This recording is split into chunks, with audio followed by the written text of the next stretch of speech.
Good evening. आज हम बेटा स्टडी करेंगे थिग्मोट्रोपिज्म के बारे में। ठीक है, कीमोट्रोपिज्म के बारे में, थर्मोट्रोपिज्म के बारे में। तो ये जो मोमेंट वाला जो टॉपिक है ये आज हमारा कंप्लीट हो जाएगा। इसके बाद हम शुरू करेंगे हार्मोन, प्लांट हार्मोन वाला पार्ट।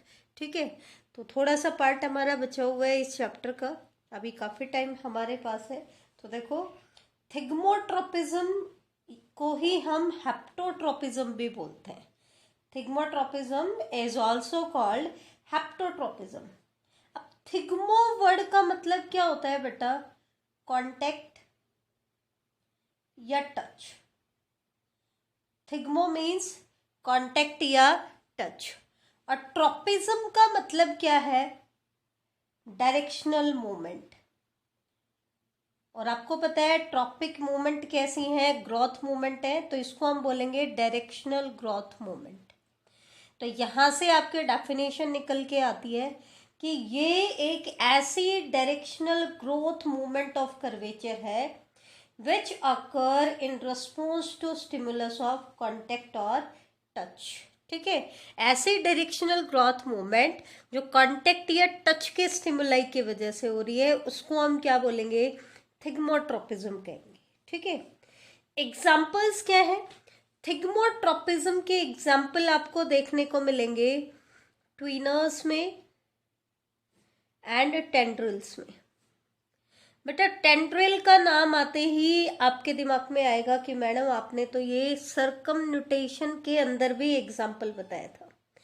तो एक चीज मैं आपको क्लियर कर दूं कि एक्चुअल में जो टेंड्रिल्स के अंदर जो क्वाइल की फॉर्मेशन होती है, फॉर्मेशन ऑफ क्वाइल्स, जो एक क्वाइलिंग करता है सपोर्ट के अराउंड, तो वो क्वाइलिंग किसके ऊपर डिपेंड करती है? इट डिपेंड्स ऑन तीन चीजों के ऊपर डिपेंड करती है। ग्रेविट्रोपिज्म भी शो करती है, स्टार्टिंग में ग्रेविट्रोपिज्म शो करती है। ठीक है, और जो इसका इनिशियल कांटेक्ट होता है वो किसकी वजह से होता है? सर्कमन्यूटेशन की वजह से। इसका जो टिप पार्ट है वो क्या शो करता है? रेगुलर सर्कुलर मूवमेंट करता है in search of the support. उनको हम क्या कहते हैं? सर्कमन्यूटेशन कहते हैं। और साथ में ये नेगेटिव थिग्मोट्रोपिज्म भी शो करता है। नेगेटिव क्यों बोला हमने?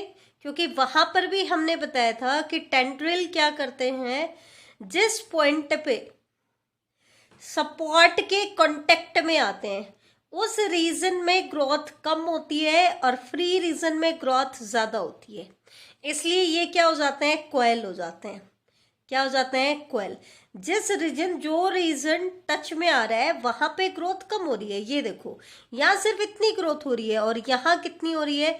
इतनी ग्रोथ हो रही है। ठीक है, तो जो टच में है वहां पे ग्रोथ कम होती है, जो फ्री पार्ट है वहां पे ग्रोथ क्या होती है? ज्यादा। इसलिए इसको हम बोलेंगे नेगेटिव थिग्मोट्रोपिज्म। क्या बोलेंगे बेटा? Negative.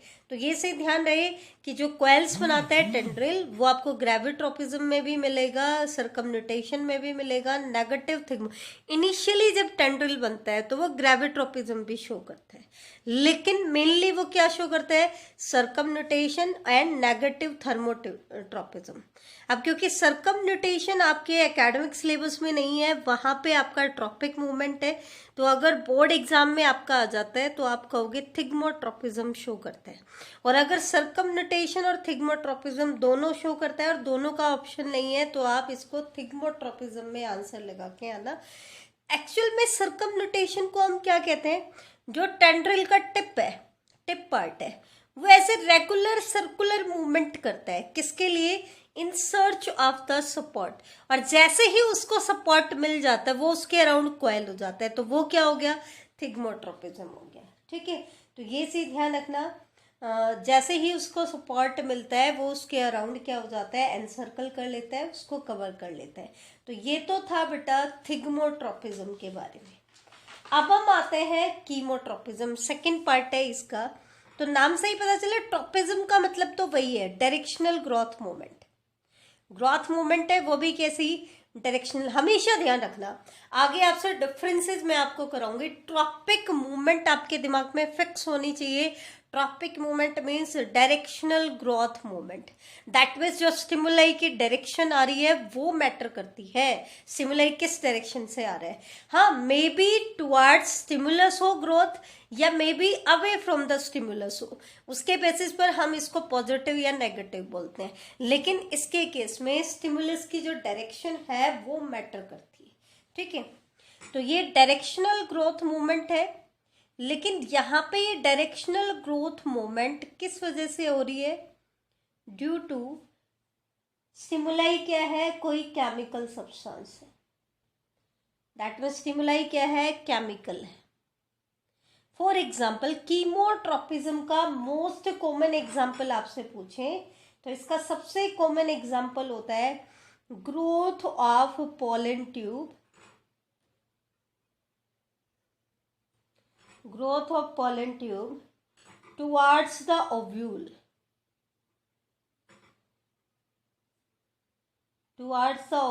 during the process of fertilization,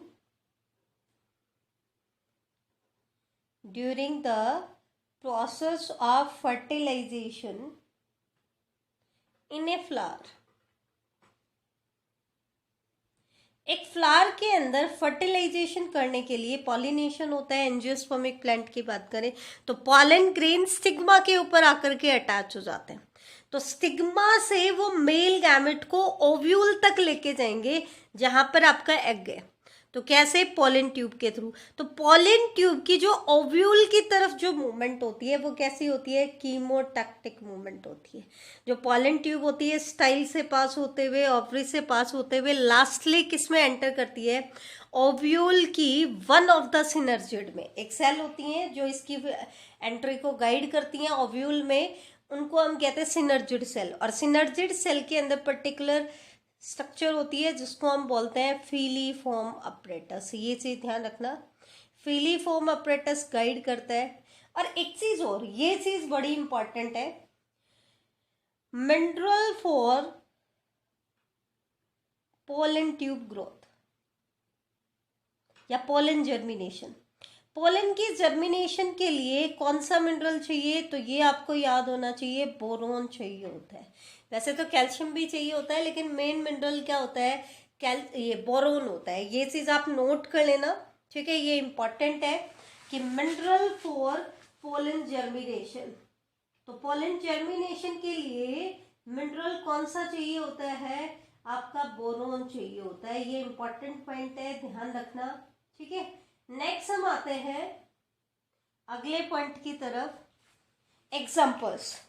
कि इसके एग्जाम्पल्स में हमने एक तो एग्जाम्पल कर लिया आपका पोलन ट्यूब का, दूसरा एक और एग्जाम्पल हम कर लेते हैं, movement of fungal hyphae, movement of fungal hyphae towards sugars and peptones।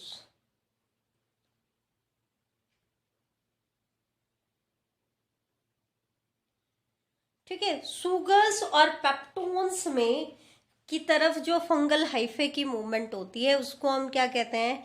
आपका कीमोट्रोपिज्म कहते हैं। क्या कहते हैं बेटा? कीमोट्रोपिज्म कहते हैं, ठीक है। तो ये चीज आप ध्यान रखना, ये इंपॉर्टेंट है, बहुत इंपॉर्टेंट है बेटा। आपको ध्यान रहे, एक वर्ड आप पहले भी पढ़ चुके हो, कीमोटैक्सिस। कीमोटैक्सिस जो मूवमेंट थी वो लोकोमोटरी रिस्पॉन्स था, जिसमें पूरी की पूरी बॉडी या उनका बॉडी का कोई गैमेट मूवमेंट करता है दूसरे पार्ट की तरफ, ठीक है। और वहां पर जो रिस्पॉन्स था वो टेम्परेरी रिस्पॉन्स था। यहाँ पे ट्रॉपिक मूवमेंट कैसी है? They are growth movement. तो ये कैसी होंगी? परमानेंट मूवमेंट होगी। हालांकि कीमोटैक्सिस में भी आपका स्टिमुलाई क्या था? केमिकली था, ध्यान रखना, वहां पे भी केमिकल स्टिमुलस है, लेकिन डिफरेंस क्या है? कीमोटैक्सिस जो था वो लोकोमोटरी रिस्पॉन्स था। कैसा रिस्पॉन्स था? Locomotory response. जबकि कीमोट्रोपिज्म क्या है? एट ए डायरेक्शनल ग्रोथ मूवमेंट। ये ग्रोथ मूवमेंट है, इसलिए ये मूवमेंट तो परमानेंट होती है, दैट मीन्स इरिवर्सिबल होती है। एक बार हो जाए तो फिर हम रिवर्स नहीं कर सकते। जबकि ये जो मूवमेंट होती हैं ये कैसी होती हैं, लोकोमोटरी मूवमेंट है, तो ये टेम्परेरी मूवमेंट होती है। जैसे एक बार पोलन ट्यूब बन जाए तो वो छोटी थोड़ी ना हो सकती है बेटा, तो वो तो परमानेंट मूवमेंट थी, और ये कैसी है, टेम्परेरी। लेकिन कीमोटैक्सिस जो मूवमेंट होती है बेटा वो फास्ट मूवमेंट होती है। कैसी मूवमेंट होती है, फास्ट। अब क्योंकि यहाँ पे तो ग्रोथ करनी होती है, तो ये मूवमेंट कैसी होती है, स्लो मूवमेंट होती है। कैसी होती है, स्लो मूवमेंट होती है। तो ये सही ध्यान रखना, कीमोटैक्सिस और कीमोट्रोपिज्म में आपको डिफरेंस पता होना चाहिए। अब हम बात करते हैं थर्मोट्रॉपिक मूवमेंट के बारे में। किसके बारे में बात करेंगे, थर्मोट्रॉपिक मूवमेंट के बारे में। इंपॉर्टेंट मूवमेंट है, ध्यान से देखना। नाम से ही पता चला, tropic means directional growth movement, ठीक है। और उसके लिए स्टिमुलाई क्या है, थर्मो मतलब टेम्परेचर। दैट मीन्स यहां पर जो मूवमेंट ऑफ ए प्लांट हो रही है, या फिर एक movement of A plant part जो हो रही है, is in response to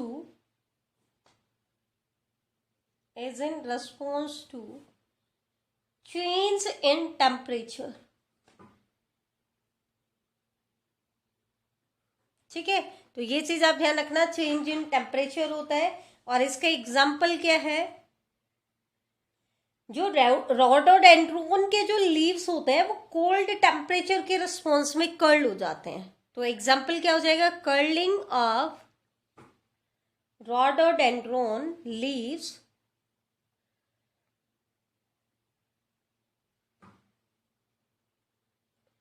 in response to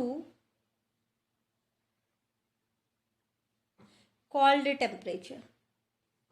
और बेटा इवन जो हमने पहले पढ़ा था मिमोसा पुडिका, छुई मुई का जो पौधा होता है, अगर हम उसके लीव्स को टच करते हैं कहीं पे भी तो वो सीजमोनास्टिक मूवमेंट शो करता है, ठीक है, मिमोसा पुडिका। लेकिन वो थर्मोट्रॉपिक मूवमेंट भी शो करता है, ध्यान से देखना। It also show thermotropic movement. कैसे, collapsing of leaf petiole, collapsing of leaf petiole, leading to the folding of leaflet when temperature drop। जब टेम्परेचर ड्रॉप होता है तो इसका जो लीफ पेटियोल होता है वो कोलैप्सिंग शो करता है, जिसकी वजह से इसकी लीफलेट जो होती हैं बेटा वो फोल्ड हो जाती हैं। तो ये थर्मोट्रॉपिक मूवमेंट भी शो करता है, ये चीज आप ध्यान रखना। अब हम कुछ डिफरेंसेस कर लेते हैं। सबसे पहले हम बेसिक कर लेते हैं, किसी के अंदर भी आपसे डिफरेंस पूछ लेते हैं तो सबसे मेन तो आपको टैक्टिक मूवमेंट, ट्रॉपिक मूवमेंट और नास्टिक मूवमेंट के बीच का डिफरेंस पता होना चाहिए कि इनमें क्या डिफरेंस है। तो अगर ये डिफरेंस आपको आता है तो आप किसी को भी कंपेयर कर पाओगे। तो सबसे पहली चीज तो आपको पता होनी चाहिए कि टैक्टिक मूवमेंट बोल रहे हैं या हम सिंपली कई बार टैक्सिस भी बोल देते हैं, ठीक है। ये जो मूवमेंट होती है it is the movement of locomotion. तो ये ज्यादातर एनिमल्स में हमें देखने को मिलती है, प्लांट्स में बहुत कम देखने को हमें मिलती है, ठीक है। जबकि ट्रॉपिक मूवमेंट क्या है, मूवमेंट ऑफ कर्वेचर, ठीक है, मूवमेंट ऑफ कर्वेचर। और नास्टिक मूवमेंट भी कैसी है, मूवमेंट ऑफ कर्वेचर ही है। ये तो हमने स्टार्टिंग में क्लासिफिकेशन किया था, तो हमने किया था मूवमेंट ऑफ कर्वेचर में आपके ट्रॉपिक भी आई हैं और नास्टिक भी आई हैं। टैक्टिक जो मूवमेंट होती हैं, क्योंकि ये मूवमेंट ऑफ लोकोमोशन है तो इनका ग्रोथ से कोई भी लेना देना नहीं है, ये चीज ध्यान रखना। इनका ग्रोथ से कोई भी लेना देना नहीं है। There is no relation with growth। Growth से कोई लेना देना नहीं है इसका। जबकि ट्रॉपिक जो मूवमेंट होती हैं they are related with the growth, relate with growth. हमने अभी भी डिस्कस किया कि ट्रॉपिक मूवमेंट कैसी मूवमेंट होती है, ग्रोथ मूवमेंट होती है, ठीक है। लेकिन जो नास्टिक मूवमेंट होती है ना बेटा, ज्यादातर केसेस में यहां पर जो भी कर्वेचर बनती है उसके लिए टर्गर रिस्पॉन्सिबल होता है, तो that means it relate with turgor. हालांकि कुछ केसेस में नास्टिक मूवमेंट जो है वो ग्रोथ की वजह से हो रही है, लेकिन मेनली वो किसकी वजह से होती है, टर्गर प्रेशर में चेंज की वजह से होती है, लेकिन सम टाइम ग्रोथ। ये चीज आपको ध्यान रहे, क्योंकि नास्टिक मूवमेंट आपने ग्रोथ मूवमेंट में भी देखी है, ठीक है, और टर्गर मूवमेंट में भी आपको नास्टिक मूवमेंट देखने को मिली है। तो मेनली तो ये टर्गर चेंज की वजह से ही होती है, लेकिन कुछ केसेस में आपको ग्रोथ की वजह से भी नास्टिक मूवमेंट देखने को मिलती है। टैक्टिक जो मूवमेंट होती है they are directional movement, that means इनके लिए जो स्टिमुलाई के डायरेक्शन है वो मैटर करती है, ठीक है। इसी तरीके से ट्रॉपिक मूवमेंट भी कैसी मूवमेंट होती है, डायरेक्शनल मूवमेंट होती है। इसमें भी क्या होता है, अगर टुवार्ड स्टिमुलाई मूवमेंट हो तो हम बोलेंगे पॉजिटिवली ट्रॉपिक मूवमेंट, और अवे फ्रॉम द स्टिमुलस हो तो हम क्या बोलेंगे, नेगेटिवली ट्रॉपिक मूवमेंट। जबकि बेटा जो नास्टिक मूवमेंट्स होती हैं, ये पॉइंट इंपॉर्टेंट है, ये आप ध्यान रखना चाहिए। आप नास्टिक को टैक्सिस के साथ कंपेयर कर रहे हो या नास्टिक को ट्रॉपिक के साथ कंपेयर कर रहे हो, नास्टिक जो मूवमेंट होती है they are non directional movement. इसमें डायरेक्शन मैटर नहीं करती है स्टिमुलाई की, डायरेक्शन डजंट मैटर, ठीक है, डायरेक्शन मैटर नहीं करती है। तो फिर क्या मैटर करता है, इंटेंसिटी ऑफ स्टिमुलस मैटर करती है, इंटेंसिटी ऑफ स्टिमुलस। तो ये तो एक मेन कंपैरिजन था नास्टिक, ट्रॉपिक और टैक्टिक। फर्दर हम डिफरेंस देख लेते हैं taxis movement and tropic movement के अंदर। तो जो टैक्सिस मूवमेंट होती है और ट्रॉपिक मूवमेंट होती है, ये हम पहले ही कह चुके हैं कि टैक्सिस मूवमेंट कैसी है, they are locomotory movement, locomotory movement है। जबकि ट्रॉपिक मूवमेंट कैसे है, ग्रोथ मूवमेंट है,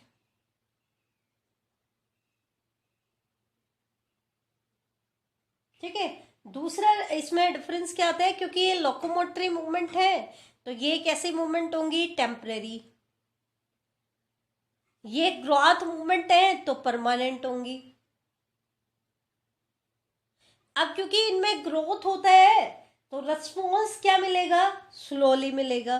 तो इसके केस में रिस्पॉन्स क्या होते हैं, आर स्लो, क्योंकि ग्रोथ होने में टाइम लगता है। लोकोमोटरी मूवमेंट में क्योंकि लोकोमोशन करना होता है, ग्रोथ नहीं होती है मोस्टली, तो ये जो रिस्पॉन्स होते हैं ये कैसे होते हैं, फास्ट होते हैं, रिस्पॉन्स आर फास्ट। अब एक चीज सीधी सीधी है, यहां पे ग्रोथ मूवमेंट हो रही है तो these movements are influenced by growth hormones. ये किससे इन्फ्लुएंस्ड होंगी, ग्रोथ हार्मोन से भी इन्फ्लुएंस्ड होंगी। जबकि लोकोमोटरी मूवमेंट में क्योंकि ग्रोथ नहीं होती है तो they are not influenced by growth hormones, ये ग्रोथ हार्मोन से इन्फ्लुएंस्ड नहीं होती है। तो ये चीज आप ध्यान रखना।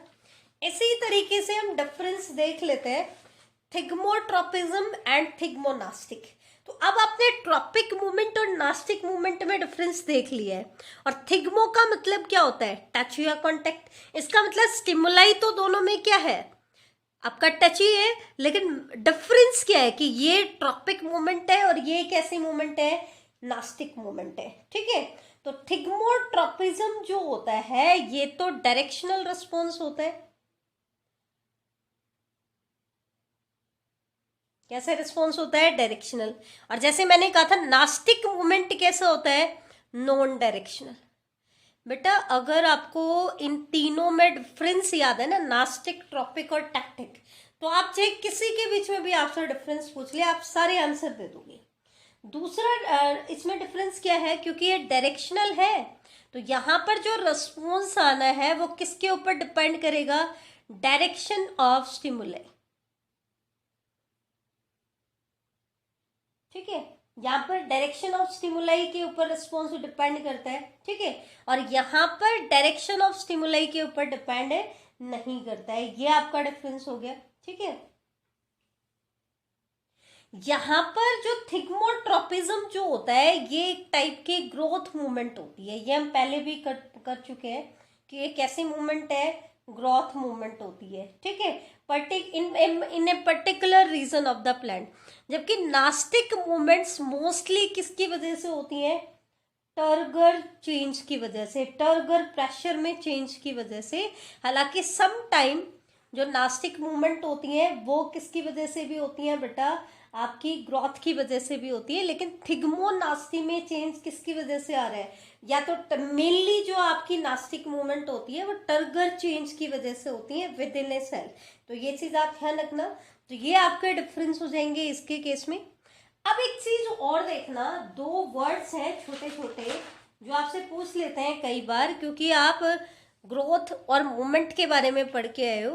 तो एक होता है प्रेजेंटेशन टाइम और एक होता है रिएक्शन टाइम, ठीक है। तो प्रेजेंटेशन टाइम क्या होता है कि उसको स्टिमुलाई को कितने टाइम तक प्रेजेंट करना है कि आपका रिस्पॉन्स आ जाए। सिंपल टर्म में तो ये हो गया। और साइंस के टर्म में अगर हम बोले तो minimum time period, minimum time period for which the stimulus must be applied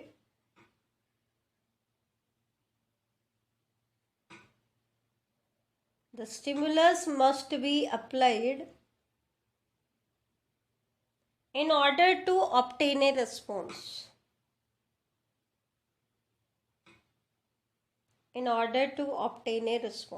कि अगर हमें किसी स्टिमुलाई से रिस्पॉन्स चाहिए तो स्टिमुलाई को कितने टाइम पीरियड के लिए हमें अप्लाई करना पड़ेगा कि हमें रिस्पॉन्स मिल जाए, वो तो कहलाता है प्रेजेंटेशन टाइम। और एक होता है रिएक्शन टाइम कि जिस टाइम पीरियड में हमने स्टिमुलस दिया वहां से लेकर के रिस्पॉन्स आने तक का जो ड्यूरेशन होता है उसको हम क्या कहते हैं, reaction time. That means the duration between application of the stimulus and production of visible response, ये क्या कहलाता है, रिएक्शन टाइम, या इसी को हम लेटेंट पीरियड भी कहते हैं या लेटेंट टाइम भी बोलते हैं। सिंपल टर्म्स में हम कहें तो it is the minimum time between perception of A stimulus and giving response. तो ये था आज का हमारा टॉपिक। तो ये मोमेंट वाला पार्ट हमारा कंप्लीट हो गया है। नेक्स्ट लेक्चर में हम स्टार्ट करेंगे प्लांट हार्मोन्स के बारे में। थैंक यू बेटा।